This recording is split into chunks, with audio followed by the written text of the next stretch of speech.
how do you, I guess, how do you stay on top of that? Like, what makes good fashion at the end of the day? And I guess, what's your take on trends in general and how quickly things go in and out of style?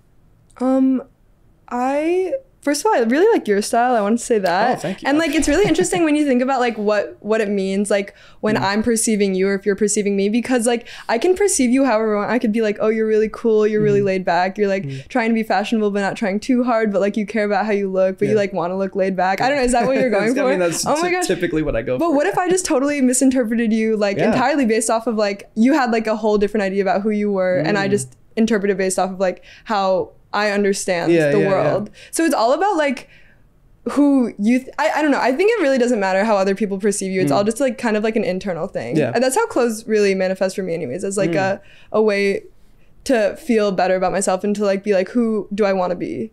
That's super fascinating. Like today I want to be like wearing this shirt and like being cool and like thank you. I made this shirt. No way. Yeah, this is one of my designs. It's like from a upcycled oh, it's from like a quilt face.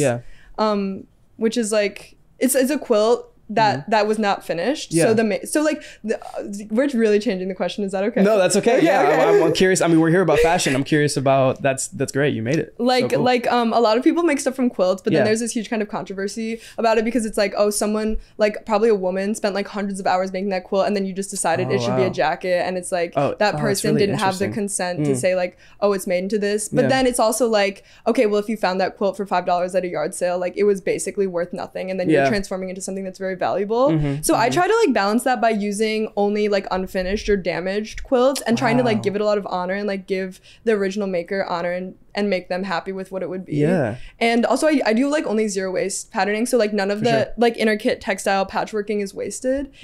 Anyways, wait, what were we talking about? Oh yeah, about trends. I think that don't follow the trend cycle. I think that really sucks. Like that is like totally one of the worst parts about fashion. I think that's very like diluting to who you are and who you want to be. It's just like following a system that's trying to tell you who you are. So you would say good fashion is how it makes you feel when you put it on, essentially. And it's more about that than it is about what people are perceiving when they see your outfit and stuff. I think it's way more about you than other people.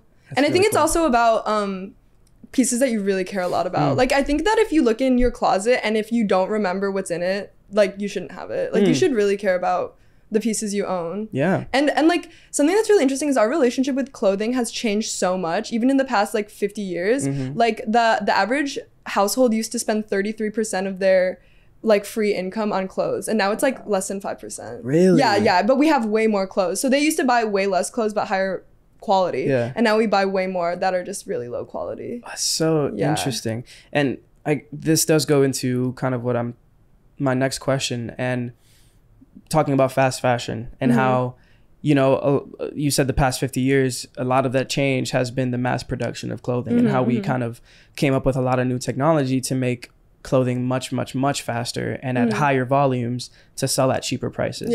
And I guess one thing that we didn't take into account, or maybe they did and they just ignored it, but one thing we didn't take into account is the massive environmental cost of all of that, and how now we're kind of trapped in a cycle of needing to produce. I don't even know if for clothing we need to produce that much clothing, but like there's a cycle where companies are making that much clothing and there is a return that they are getting for that environmental damage. And I guess when talking about the clothes that people have in their closet, how do you get more people to care about where they're buying things from and how they're buying it? Because I find that that's a difficult task to get people to care.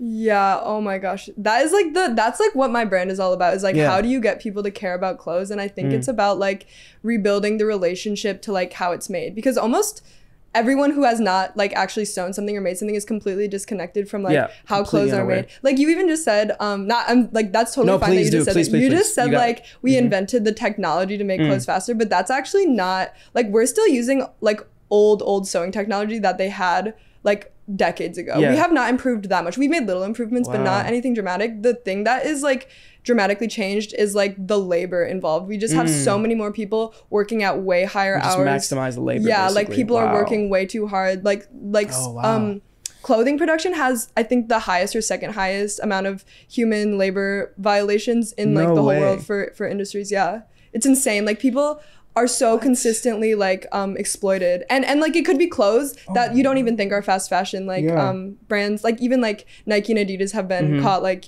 in factories where human labor is being exploited, and that's because there's like a system in fashion production where there's like it's kind of disseminated. Like the like Nike will be like, okay, we're gonna order 1,000 shirts from this company, and then that company will outsource it to like a bunch of other factories where it's kind of like the labor, like you can't keep track of it as much because it's like all these different levels of people. But then when you look at it, what it looks like is just coming from this one place, but realistically all of those things are coming from other places and just getting to one. And then that's